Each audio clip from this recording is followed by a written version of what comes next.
बच्चों, आज इलेक्ट्रोस्टैटिक्स का लेक्चर नंबर 18। आज बेसिकली हम लोग सेल के लिए, हॉलो स्फीयर के लिए और सॉलिड स्फीयर, एक बार कंडक्टिंग और एक बार क्या नॉन कंडक्टिंग, दोनों के लिए किसकी बात करेंगे? दोनों के लिए पोटेंशियल की बात करेंगे। जैसे हम लोग पिछले लेक्चर में फील्ड निकाले थे, वैसे इस बार क्या निकालेंगे? पोटेंशियल निकालेंगे। इसके बाद जैसे हम लोग लाइन चार्ज, सिलेंडर और सीट के लिए भी इलेक्ट्रिक फील्ड निकाले थे, वैसे ही सबके लिए भी क्या निकालेंगे? पोटेंशियल निकालेंगे। अब देखो, सबसे बड़ी बात ये है, ये जानना जरूरी है कि ये जो टॉपिक है ये हमारे बोर्ड के सिलेबस में नहीं है। बोर्ड के सिलेबस में सिर्फ हम लोग पोटेंशियल ये पढ़ना है, सिर्फ पॉइंट चार्ज का पोटेंशियल पढ़ना है। वायर के लिए, सीट के लिए, सिलेंडर के लिए, स्फीयर सब के लिए हम लोगों को पोटेंशियल नहीं पढ़ना है बोर्ड के लिए, ठीक है। तो बेसिकली आज जो भी हम लोग पढ़ेंगे कोई भी बोर्ड का नहीं होगा। तो अगर जिसको सिर्फ बोर्ड पढ़ना है, इसके अलावा कुछ नहीं करना है, तो वो इस वीडियो को स्किप कर सकता है, ठीक है। वो चाहे तो स्किप कर सकता है।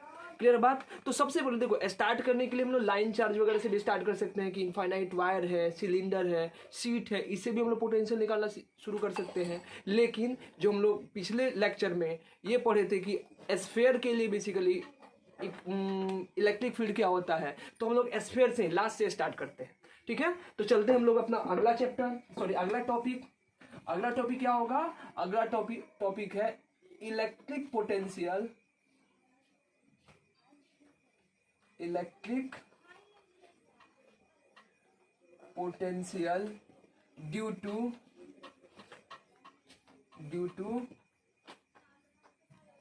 Uniformly charge, due to uniformly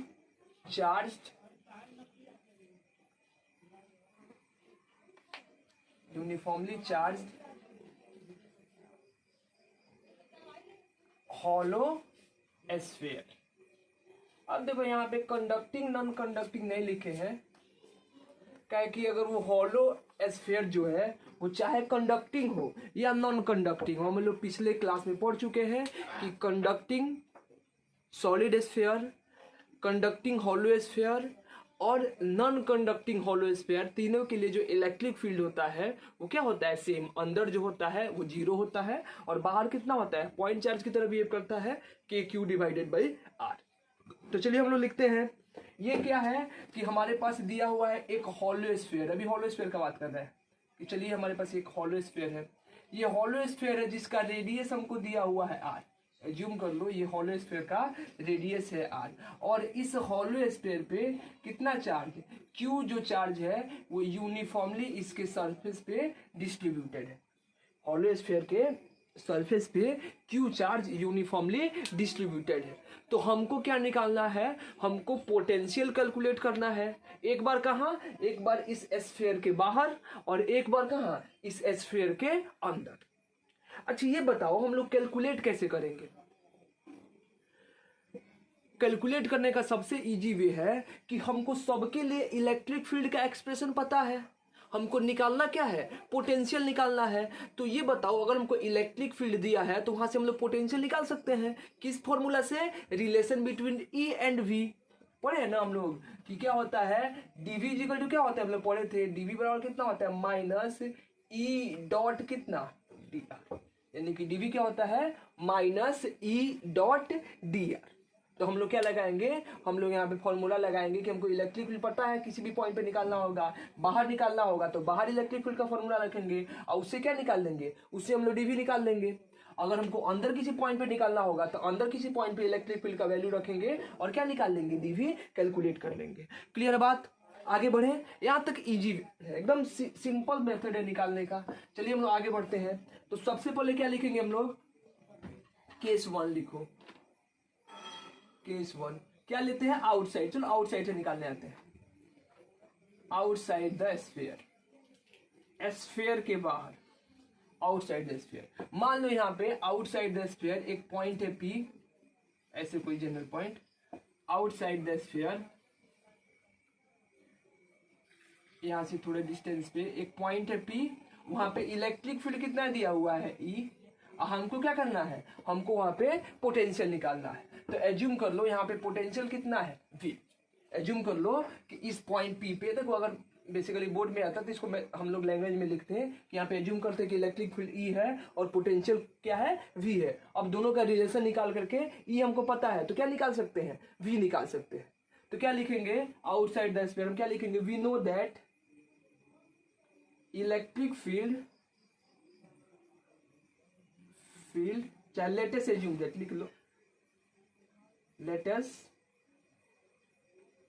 assume that, नहीं पढ़ाएगा यार, रुक जाओ, लिख ही डालो इसको। क्या लिख सकते हैं, लेटस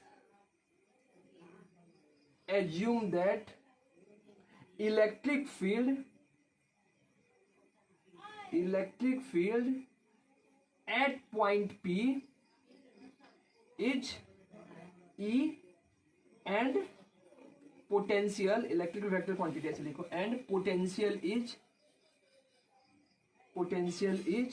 V। ठीक है, नाउ क्या लिखेंगे, अगर मान लो इलेक्ट्रिक फील्ड E है, पोटेंशियल कितना V है, तो नाउ वी नो दैट कि dV बराबर कितना होता है, माइनस ई डॉट क्या, dr। अब क्या करेंगे कि मान लो यहाँ पे इसको थोड़ा सा डिस्प्लेस करते हैं, इस पॉइंट P से कितना डिस्टेंस, छोटा सा डिस्टेंस, कितना डिस्टेंस, dr आगे इसको डिस्प्लेस करते हैं। हम जानते हैं कि इलेक्ट्रिक फील्ड किसके लिए, स्फीयर के लिए कैसे होता है, रेडियली आउटवर्ड होता है, यानी कि इलेक्ट्रिक फील्ड का भी डायरेक्शन कैसे होगा, बाहर, और dr का भी डायरेक्शन किधर हुआ, ऐसे बाहर। तो दोनों के बीच का एंगल कितना हो जाएगा, 0 डिग्री। ये हमारा इलेक्ट्रिक फील्ड का डायरेक्शन हो गया बाहर की तरफ, ये हमारा इलेक्ट्रिक फील्ड का डायरेक्शन हो गया बाहर की तरफ, और ये किसका डायरेक्शन हो गया, dr का डायरेक्शन, और वो भी किधर है, बाहर की तरफ। तो हम लोग क्या जानते हैं कि dv इक्वल टू क्या होता है, माइनस ई डॉट कितना, dr। तो यहां से क्या लिख सकते हैं, यहां से हम लोग लिख सकते हैं कि जो हमारा dv होगा वो कितना हो जाएगा, माइनस ई dr इंटू कितना, cos 0 डिग्री। और cos 0 डिग्री कितना हो जाएगा, 1 हो जाएगा। तो चेंज इन पोटेंशियल dv हम लोग क्या लिख सकते हैं, माइनस ई इंटू क्या, dr।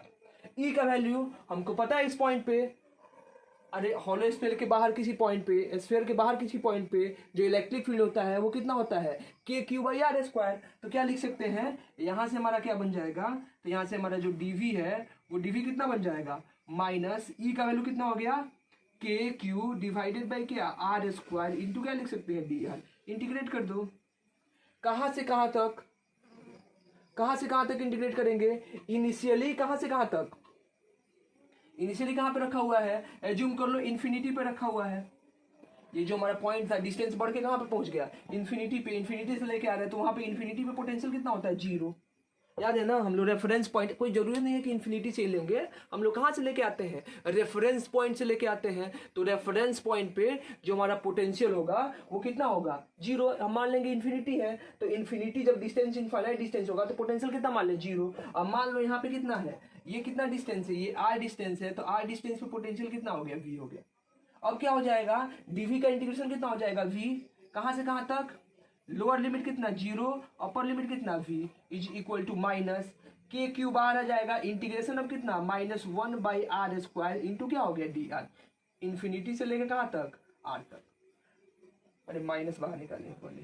अब 1/r² के इंटीग्रेशन बार बार बोल रहे हैं कि x⁴n का इंटीग्रेशन क्या होता है, x⁴n+1 डिवाइडेड बाई कितना, n+1। ठीक है, तो यहाँ पे 1/r² है, तो ऊपर लेके जाएंगे तो r के पावर कितना हो जाएगा, -2। यहाँ पे लिख दो, यानी क्या हो गया, v-0 इज इक्वल टू कितना हो गया, -KQ इंटू क्या हो जाएगा, इसको लिख सकते हैं ऐसे, infinity to r to the power कितना, -2 इंटू कितना हो जाएगा, dr। क्लियर है बात, क्लियर है, यानी कि इन्फिनिटी टू r के पावर कितना, -2 इंटू क्या हो जाएगा, dr। इसको रब कर दें, चलो इसको रब करते हैं। अब यहां से क्या हो जाएगा, यानी ये क्या बच गया, v-0 कितना हो जाएगा, v-KQ r to the power -1। इसका अगर हम लोग इंटीग्रेशन लिखेंगे तो कितना हो जाएगा, r के पावर -2+1 यानी कि -1 डिवाइडेड बाई -2+1 यानी कितना हो जाएगा, minus r to the power कितना, -1, इन्फिनिटी से लेकर कितना, r तक। अब क्या हो जाएगा, यानी कि v इक्वल टू कितना हो गया, -KQ इंटू क्या लिख सकते हैं, माइनस माइनस प्लस, ये क्या हो जाएगा, 1/r इन्फिनिटी से लेकर कहाँ तक, r तक। यानी कि जो पोटेंशियल हुआ वो कितना हो गया, KQ क्या लिख सकते हैं, 1/r माइनस कितना हो गया, 1/∞। और 1/∞ कितना होता है 0, यानी कि जो हमारा पोटेंशियल हो गया आउटसाइड किसी जनरल पॉइंट पे वो कितना हो गया के क्यू डिवाइडेड बाई क्या आर, जहाँ पे आर क्या तो v इक्वल टू कितना आया के क्यू डिवाइडेड बाई क्या आ गया आर आ गया।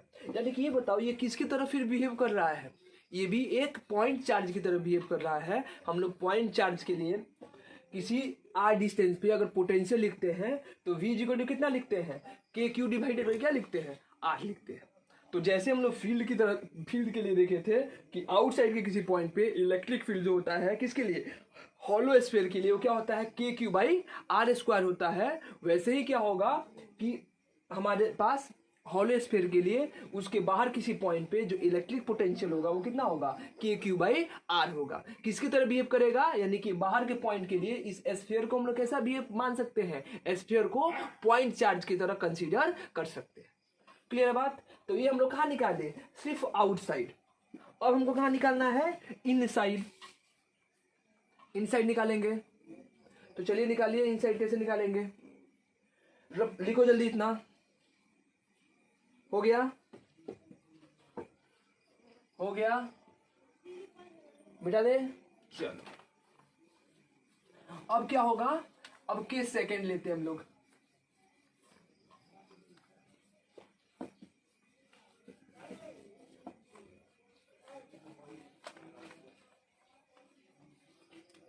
अगला क्या लिखेंगे यहाँ पे के second inside the sphere, sphere के अंदर एज्यूम कर लो कि यही हमारा हॉलो स्फीयर है, ठीक है। इस पे कितना चार्ज है, यही क्यू चार्ज डिस्ट्रीब्यूटेड है, क्यू चार्ज डिस्ट्रीब्यूटेड है। एज्यूम कर लो इसका रेडियस कितना है आर, हमको क्या निकालना है इसके अंदर, यहाँ पे एज्यूम कर लेते हैं इसके अंदर यहाँ पे एक पॉइंट पी है जो आर डिस्टेंस पे है, यहाँ पे हमको पोटेंशियल कैलकुलेट करना है अंदर, ठीक है। तो हम क्या लिखेंगे फिर वही बात, हम जानते हैं कि क्या होता है dv इक्वल टू क्या होता है, डायरेक्ट लिखो वी नो दैट कि जो dv होता है वो कितना होता है माइनस ई डॉट कितना होता है dr, ये लिखेंगे।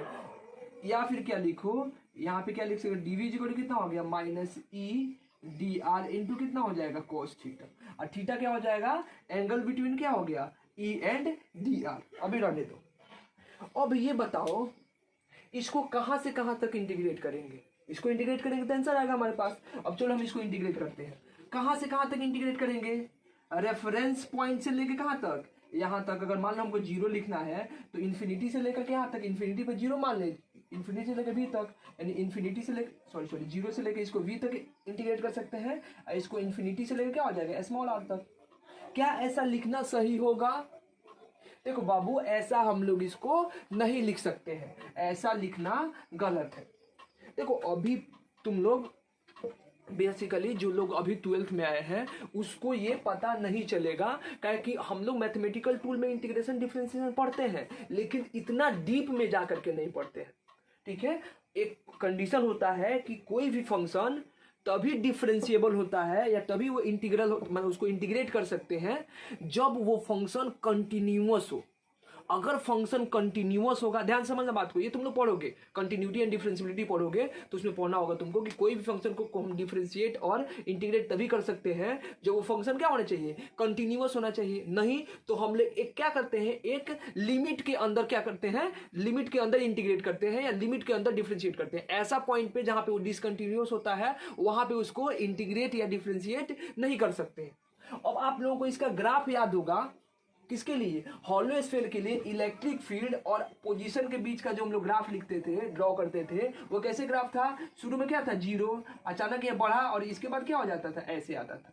ये कहाँ तक r इक्वल टू आर पे, r इक्वल टू आर से स्टार्ट होता था, कितना होता था के क्यू बाई आर स्क्वायर, याद है। अब देखो यहाँ पे अगर देखें तो इस पॉइंट पे हमारा ग्राफ क्या है डिसकंटिन्यूअस है, यहाँ पे ब्रेक हो गया, यहाँ से जीरो है और जीरो से सडनली जंप करके कहाँ चला गया वहां तक। यानी कि हम लोग इन्फिनिटी से लेकर के इस पॉइंट तक जो इनसाइड कोई पॉइंट है वहां तक इस फंक्शन को डायरेक्ट इंटीग्रेट या डिफरेंशिएट नहीं कर सकते हैं। क्यों नहीं कर सकते हैं, कहे कि r इक्वल टू आर तक आर पे आकर के हमारा जो ग्राफ है वो क्या हो गया है, ब्रेक कर गया है, कंटिन्यूअस ग्राफ नहीं है। अगर लगातार ही आगे बढ़ते जाता या नीचे आते जाता तब इसको हम लोग इंटीग्रेट कर सकते थे। क्लियर है बात? तो इसको रफ कर दे, इसको रफ कर दे। तो देखो करेंगे क्या, तो इसको एक लिमिट लगा के लिमिट के अंदर कर सकते हैं। कहां से कहां तक? देखो इसके अंदर तो हमारा जो ग्राफ होगा वो तो कंटिन्यूअस है, या आर इजिकल टू आर के बाद भी जो हमारा ग्राफ है वो क्या है, कंटिन्यूअस है। तो यहाँ पे हम लोग इसको इंटीग्रेट कर सकते हैं। तो लिमिट कहां से कहां लगेगा, इसमें लिमिट हमको लगाना पड़ेगा कि मान लो ये कैपिटल आर से लेकर के कहां तक, ये कैपिटल आर, ये वाला कैपिटल आर से लेकर कहां तक, स्मॉल आर तक, यानी उसके बाहर नहीं जा सकते, इसके जस्ट अंदर रहना है। यानी इसके जस्ट बाहर अगर जाएंगे तो ग्राफ हमारा क्या हो जाएगा, डिसकंटिन्यूअस हो जाएगा। तो यहाँ पे क्या लिख सकते हैं, अभी रहने दो, समझो बात को, उतना ज्यादा डीप जाने की जरूरत भी नहीं है, मेरा मतलब होता है डीप में चले गए। E into D R into cos theta. अब इलेक्ट्रिक फील्ड इनसाइड, इसके अंदर इलेक्ट्रिक फील्ड का वैल्यू कितना होता है, जीरो। तो जीरो मल्टीप्लाई करेंगे तो टोटल टर्म कितना हो गया, जीरो। तो यहाँ से क्या लिख सकते हैं, यानी कि डेल्टा वी, डीवी का इंटीग्रेशन कितना हो गया, डेल्टा वी, डेल्टा वी बराबर कितना हो गया, जीरो। यानी क्या हो गया, डेल्टा वी कहां से कहां तक, इस सरफेस से लेकर के इस पॉइंट तक या किसके जनरल किसी भी पॉइंट पर। और यानी क्या होगा, इसके अंदर जो हमारा है पोटेंशियल क्या होगा, कांस्टेंट रहेगा, तभी ना चेंज इन पोटेंशियल कितना हो गया है, जीरो। इसको समझने वाला है, थोड़ा ध्यान से समझो। देखो बाबू क्या होता है, यहाँ पे फंक्शन हमारा क्या हो गया, डिसकंटिन्यूअस हो गया। अब इसके अंदर से हम लोग लिए हैं, तो मान लो हमारा इनिशियल लिमिट कैपिटल आर है, तो कैपिटल आर पे कुछ ना कुछ पोटेंशियल होगा ना, V1। मान लो इसके सरफेस पे कितना पोटेंशियल हो गया, V1। जब डिस्टेंस कितना होता है, स्मॉल आर, यानी कि पॉइंट P हो गया, यहाँ पे पोटेंशियल कितना लिख दो, V2। यानी कि यहाँ से V2 माइनस V1 का वैल्यू जो है, डेल्टा V जो है वो क्या है, V2 माइनस V, इस पॉइंट और इस पॉइंट के बीच का पोटेंशियल का डिफरेंस, और वो हमको कितना दिया है, जीरो दिया हुआ है। यानी कि ई पॉइंट का पोटेंशियल है, ई पॉइंट का पोटेंशियल क्या होगा, सेम रहेगा। वैसे ही थोड़ा और इसको पीछे लेके क्या आओगे, फिर डेल्टा वी का वैल्यू कितना हो जाएगा, जीरो। यानी कि इसके अंदर, यानी कि हमारे पास हॉलो स्फीयर के अंदर अगर कोई भी पॉइंट हम लोग सेलेक्ट करेंगे तो उस पॉइंट का पोटेंशियल और सरफेस का पोटेंशियल का जो डिफरेंस होगा वो क्या होगा, जीरो। यानी कि दोनों पॉइंट का पोटेंशियल क्या होता है, कांस्टेंट होता है। तो इससे हम लोग क्या समझे कि जो इलेक्ट्रिक पोटेंशियल है हॉलो स्फीयर के अंदर वो क्या रहता है, कांस्टेंट रहता है। कितना रहेगा, जितना उसके सरफेस पे होगा। और सरफेस पे कितना होगा, सरफेस में हम लोग निकाल सकते हैं ना, अगर इसके बाहर कितना है, K Q by small are, तो जस्ट इसके बाहर कितना हो जाएगा, के क्यू बाई कैपिटल आर। जब स्मॉल आर का वैल्यू लगभग किसके बराबर जाएगा,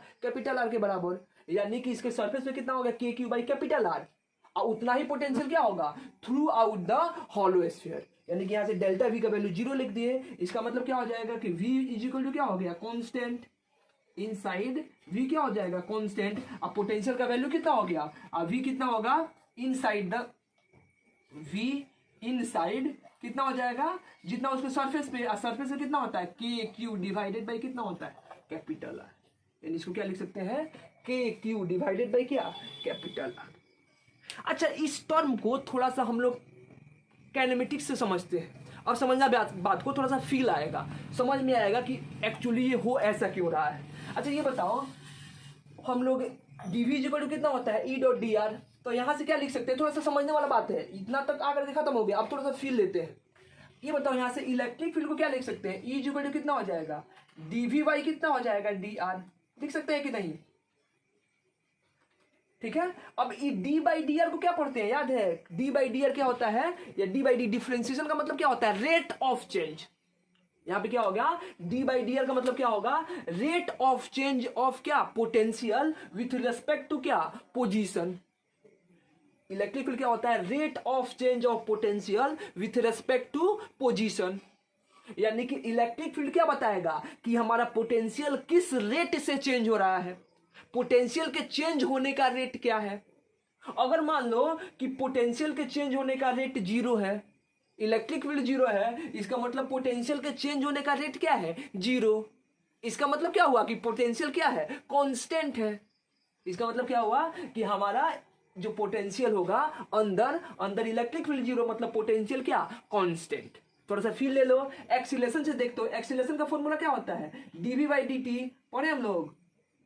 ए क्या होता है एक्सीलरेशन, वी वेलोसिटी, टी क्या हो गया टाइम। यानी कि जो एक्सीलरेशन होता है वो क्या होता है, rate of change of velocity per unit time.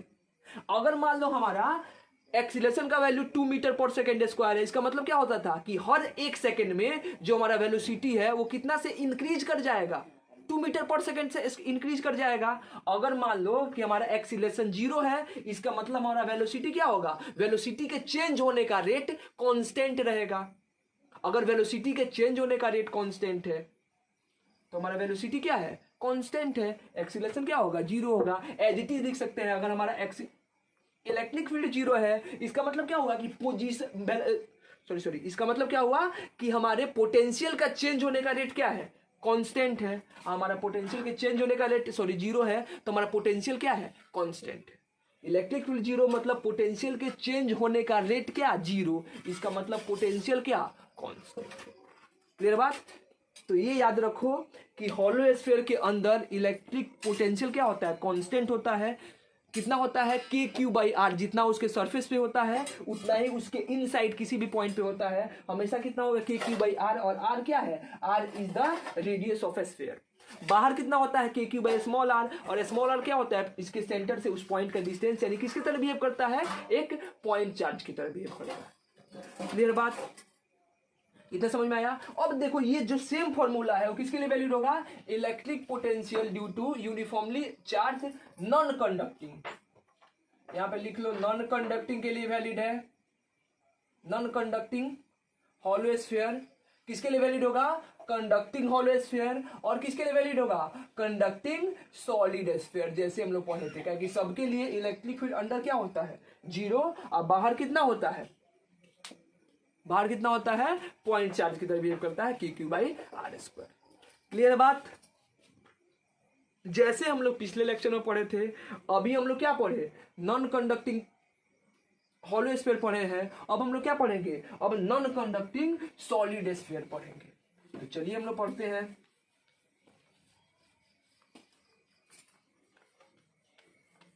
चलिए हम लोग पढ़ते हैं। अगला क्या होगा, electric potential due to uniformly charge non conducting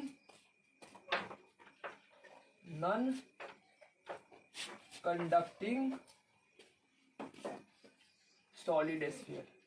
uniformly charge non conducting solid sphere, यानी कि हमारे पास क्या होगा, हमारे पास यूनिफॉर्मली चार्ज, एज्यूम कर लो कि हमारे पास यूनिफॉर्मली चार्ज एक क्या है, सॉलिड स्फीयर है, जिसका रेडियस है कितना, आर। चार्ज कितना दिया हुआ है, क्यू। नॉन कंडक्टिंग है। तो हमको क्या निकालना है, हमको पोटेंशियल निकालना है। कहां कहां पे, पोटेंशियल कहां कहां पे निकालना है, इनसाइड और आउटसाइड। इनसाइड भी पोटेंशियल निकालना है और आउटसाइड भी पोटेंशियल निकालना है। तो चलिए सबसे पहले क्या लिखते हैं, आउटसाइड। क्या लिखेंगे यहाँ पे, केस 1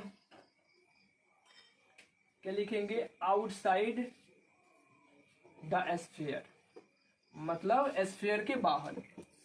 निकालने की जरूरत है, अरे अभी निकाले बुआ, यहाँ से आर पॉइंट पे डिस्टेंस पे, यहाँ पे पॉइंट हो जाएगा पी। फिर एज्यूम करेंगे इलेक्ट्रिक फील्ड ई यहाँ पे, और पोटेंशियल कितना भी, थोड़ा सा डिस्प्लेस कर दो डी आर। फिर इलेक्ट्रिक फील्ड का फॉर्मूला क्या होता है, सेम होता है। अरे हम लोग पढ़े हैं ना कि जो बाहर के पॉइंट के लिए जैसा हॉलो चार्ज बिहेव करता है, हॉलो स्फीयर बिहेव करता है, वैसा ही क्या बिहेव करता, वैसा ही क्या कौन बिहेव करता है, सॉलिड स्फीयर भी। दोनों किसकी तरह बिहेव करते हैं, पॉइंट चार्ज की तरह बिहेव करते हैं।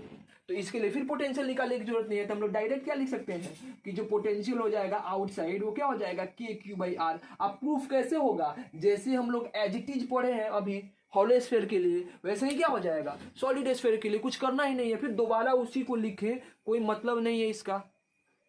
ठीक है, तो बाहर कितना होगा, K Q by small R. Small R क्या हो गया, सेंटर से उस पॉइंट का डिस्टेंस। क्लियर बात। तो इसको लिखने की जरूरत नहीं है। अगला क्या लिखते हैं हम लोग, यहां से देख लीजिए आप लोग, अगला क्या लिखते हैं हम लोग, अगला लिखते हैं कि सेकेंड इनसाइड। देखो यहां पे चेंज होगा कि सेकेंड क्या लिखेंगे, इनसाइड द स्फीयर, स्फीयर के अंदर। अब एज्यूम कर लो कि स्फीयर के अंदर यहां पे क्या है, एक पॉइंट पी है। ठीक है, कितने डिस्टेंस पे, आर डिस्टेंस पे। हमको यहां पे एक पोटेंशियल निकालना है। निकाल सकते हैं, निकाल सकते हैं। कैसे निकालेंगे, फिर लिखो, क्या लिखेंगे, वी नो दैट, डायरेक्ट लिखो, वी नो दैट क्या हो जाएगा बुआ, बताइए क्या लिखेंगे, क्या लिखेंगे, dv इज इक्वल टू कितना होता है माइनस ई डॉट कितना डी आर। हम लोग पढ़े हैं इसके लिए इलेक्ट्रिक फील्ड क्या होता है, यहाँ पे भी रेडियली आउटवर्ड होता है, हम लोग एज्यूम भी करते हैं रेडियली इलेक्ट्रिक फील्ड आउटवर्ड होगा, यहाँ पे डी आर भी क्या होगा बाहर की तरफ, तो ई और डी आर के बीच का एंगल कितना हो गया 0 डिग्री। तो यहाँ पे क्या लिखेंगे, हमारा क्या हो जाएगा dv इज इक्वल टू कितना हो जाएगा minus E into D R into क्या हो गया cos 0 डिग्री। इंटीग्रेट कर दो, फिर कहां से कहां तक करेंगे, देखो यहाँ पे बेसिकली डिफरेंशिएबल नहीं होगा, कंटिन्यूअस फंक्शन होगा लेकिन डिफरेंशिएबल नहीं होगा, काहे कि वहां पे शार्प एज होगा, फिर रहने दो, इतना मत समझो, बस तुम डायरेक्ट ले लो कि अंदर है, तो हम लोग कहां से कहां चलेंगे, इसके सरफेस से किसी जनरल पॉइंट पे, कोई जनरल पॉइंट हमारा क्या है पी है, इसके सरफेस से कोई जनरल पॉइंट पे, इस जनरल पॉइंट पी पे जाना है। क्लियर बात, तो चलिए चलते हैं, डीवी सरफेस पे पोटेंशियल मान लो कितना है, सरफेस पे पोटेंशियल हो गया v, और किसी जनरल पॉइंट पे पोटेंशियल कितना है v1, सरफेस पे रेडियस कितना होगा r, और किसी जनरल पॉइंट पे कितना है स्मॉल r। ठीक है, तो यहाँ से dv का इंटीग्रेशन कितना हो जाएगा, dv का v हो जाएगा, अपर लिमिट कितना हो गया, लोअर लिमिट v से अपर लिमिट कितना v1 इज इक्वल टू कितना हो गया माइनस cos 0 1 हो जाएगा, इंटीग्रेशन ऑफ कैपिटल R से कहाँ तक स्मॉल r, यहाँ से e का वैल्यू कितना है इनसाइड द सॉलिड स्फीयर। बताइए कि inside the solid sphere electric field का वैल्यू क्या होता है, याद है, या तो आप चार्ज के फॉर्म में लिखिए, या फिर किसके फॉर्म में लिखिए, या फिर आप रो के फॉर्म में लिखिए। याद है आपको, जो इलेक्ट्रिक फील्ड होता है इनसाइड रो के फॉर्म में क्या होता है, रो आर डिवाइडेड बाई कितना 3 एप्सिलॉन नॉट। ठीक है, और क्या होता है इलेक्ट्रिक फील्ड चार्ज के फॉर्म में, क्या हो जाएगा, यहाँ पे हम लोग लिखते हैं रो को क्या लिख सकते हैं charge per unit volume, volume कितना 4/3, यानी कि क्या लिख सकते हैं क्यू आर डिवाइडेड बाई कितना हो गया 4/3, तो 3 से 3 कट गया, पाई आर क्यू इंटू कितना epsilon nought, Q into R divided by 4 pi R Q into epsilon nought. कल निकाले थे हम लोग इलेक्ट्रिक फील्ड चार्ज के फॉर्म में, तो या तो इस फॉर्म में आंसर लिखो या फिर क्यू के फॉर्म में आंसर लिखो। चलो हम लोग क्या लिख देते हैं क्यू के फॉर्म में आंसर लिख देते हैं, यानी यहाँ पे ई का वैल्यू कितना हो जाएगा, ई का वैल्यू हो जाएगा क्यू, चाहे 1/4 पाई एप्सिलॉन नॉट को क्या लिख सकते हैं के लिख सकते हैं, तो कितना हो जाएगा के क्यू आर डिवाइडेड बाई कितना हो जाएगा आर क्यू। तो यहाँ पे क्या लिख सकते हैं इलेक्ट्रिक फील्ड कितना लिख देंगे K Q small R divided by कितना आर क्यू इंटू क्या लिख देंगे, इंटू में क्या हो जाएगा डी आर। क्लियर बात, बाहर निकालने, तो यहाँ से क्या हो जाएगा v1 माइनस कितना v इज इक्वल टू क्या क्या कांस्टेंट है minus K Q divided by R Q constant है, आर क्यू का है कि आर क्या है कैपिटल आर जो है वो रेडियस ऑफ क्या स्फीयर सॉलिड स्फीयर, तो K Q by R Q constant है। अब क्या बचेगा R D R, R D R का इंटीग्रेशन कितना हो जाएगा आर स्क्वायर डिवाइडेड बाई क्या 2, कहां से कहां तक स्मॉल कैपिटल आर से स्मॉल आर तक।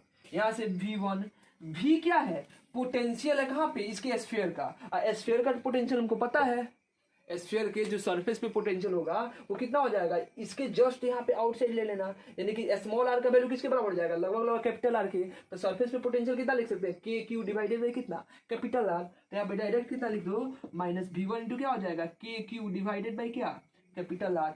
यहाँ से क्या हो जाएगा, यहाँ से लिख सकते हैं minus K Q divided by कितना 2r क्यू इंटू क्या हो जाएगा आर स्क्वायर माइनस कितना ये आर स्क्वायर। क्लियर है बात, अब देखिए तो यहां से क्या हो जाएगा इसको मिटा दें, इसको थोड़ा रफ करते हैं, यहां से चलिए यानी कि हमारा क्या हो जाएगा यहाँ से v1 माइनस कितना K Q by R is equal to हम लोग क्या लिख सकते हैं मल्टीप्लाई करो तो यहाँ से क्या हो जाएगा minus K Q small R square divided by कितना 2r क्यू, अब माइनस माइनस क्या हो जाएगा ये हो जाएगा प्लस, यहाँ पे कितना हो जाएगा के Q capital R square divided by कितना हो जाएगा 2 इंटू कितना आर क्यू। ठीक है, अब देखो यहाँ से आर क्यू से ये कितना हो जाएगा आर हो जाएगा, डी को इधर भेज दो तो v1 कितना हो जाएगा ये कितना हो जाएगा के क्यू बाई आर, अब प्लस ये कितना हो जाएगा के क्यू डिवाइडेड बाई कितना 2r, अब माइनस कितना हो जाएगा माइनस कितना हो गया K Q small R square divided by कितना 2r क्यू। यहाँ से क्या कर ले लो, एलसीएम ले लो, इसमें कितना एलसीएम हो जाएगा 2r, यहाँ से कितना बचेगा 2kq, ये कितना हो गया kq minus KQ r² divided by कितना 2rq। क्लियर बात। 2 + 1 कितना हो गया 3, KQ कॉमन कर लो, KQ/r कॉमन कर लो, यहाँ से V1 कितना हो जाएगा KQ divided by r common कर लो, यहाँ पे क्या बचेगा 3/2, चाहे 2r भी कॉमन कर सकते हो, 3/2 माइनस कितना हो जाएगा r² डिवाइडेड बाई कितना 2R²। ठीक है, यहां से 2 भी कॉमन कर सकते हो तो 3r² माइनस r² हो जाएगा। यहाँ से V1 कितना हो जाएगा KQ डिवाइडेड बाई क्या लिख सकते हो 2r, यहाँ पे कितना हो जाएगा एलसीएम लो तो ये कितना हो जाएगा 3R² minus r² divided by कितना हो जाएगा, डिवाइडेड बाई हो गया r²। ये हमारा हो गया जनरल फॉर्मूला। देखो यहाँ से निकाल सकते हो कि अगर स्मॉल r का वैल्यू कैपिटल R के बराबर होगा तो हमारा पोटेंशियल कितना आना चाहिए KQ/R। तो रखो तो यहाँ पे इसका वैल्यू कितना रख दो कैपिटल R के बराबर, तो कितना हो जाएगा 3R² माइनस कितना हो गया r², तो कितना बचेगा 2R² डिवाइडेड बाई r² से r² कैंसिल आउट हो गया और 2 से 2 कैंसिल आउट हो गया, तो कितना बचेगा potential V KQ divided by कितना 2r। ठीक है, सेटिस्फाई कर रहा है। और कहां पे लिखेंगे एट द सेंटर, तो क्या लिखेंगे at the centre, at the centre कि इसके सेंटर पे कितना होता है, तो क्या करें स्मॉल r का वैल्यू उसके लिए कितना हो जाएगा 0। अरे सेंटर पे जब ये पॉइंट कहां पे आ जाएगा इसके सेंटर पे, यानी कि स्मॉल r का वैल्यू कितना हो जाएगा 0। अब देखो स्मॉल r का वैल्यू 0 तो ये वैल्यू 0 हो गया और ये r² क्या हो गया कैंसिल आउट, यानी कितना हो जाएगा पोटेंशियल इसके सेंटर पे कितना हो गया KQ यानी कि 3KQ बाई कितना 2r, यानी 3/2 KQ/R। तो कहां पे सबसे ज्यादा है पोटेंशियल सेंटर पे, उसके बाद क्या है उसके डिक्रीज कर रहा है इस पॉइंट पे कितना आ जाएगा KQ/R, और से आगे जाएंगे तो डिक्रीज करता हुआ जाएगा। ऑब्वियस ही बात है, हम लोग क्या पढ़े हैं कि इलेक्ट्रिक फील्ड सॉलिड स्फीयर के अंदर क्या होता है रेडियली आउटवार्ड। ये भी हम लोग प्रॉपर्टी पढ़े थे कि in the direction of electric field potential क्या होता है डिक्रीज करता है। तो अगर इलेक्ट्रिक फील्ड के डायरेक्शन में बढ़ेंगे तो पोटेंशियल क्या होगा डिक्रीज करेगा। मैक्सिमम पोटेंशियल सॉलिड स्फीयर के केस में कितना होगा सेंटर पे 3KQ बाई कितना 2r। जनरल फॉर्मूला क्या हो जाएगा KQ/2r, 3R² minus r² divided में कितना R², जहां पे r क्या है डिस्टेंस है उस पॉइंट का, अंदर किसी पॉइंट का उसके सेंटर से। क्लियर है बात, समझ में आया कैसे निकाले। तो ये हमारा मैथमेटिकल क्या हुआ एक्सप्रेशन हुआ कि मैथमेटिकल एक्सप्रेशन हम लोग कैसे निकाल सकते हैं। क्लियर है। अब चलो इसका थोड़ा ग्राफ बनाते हैं। पहले किसका, अच्छा हॉलो स्फीयर का भी ग्राफ नहीं बनाए। अच्छा चलो हम लोग क्या करते हैं पोटेंशियल और पोजीशन का ग्राफ बनाते हैं, पहले हॉलो स्फीयर के लिए और फिर किसके लिए फिर सॉलिड स्फीयर के लिए। क्लियर है। तो पहले इसको तुम लोग लिखो, अगर ट्राई हो सके अगर बन सके खुद से आराम से बन जाएगा। तो एक बार हॉलो स्फीयर के लिए पोजीशन के रेस्पेक्ट में और सॉलिड स्फीयर के लिए पोजीशन के रेस्पेक्ट में थोड़ा ग्राफ ड्रॉ करके बताओ, जल्दी से लिखो, लिखो जल्दी। डन, कब कर दे। चलिए हम लोग अब क्या करते हैं,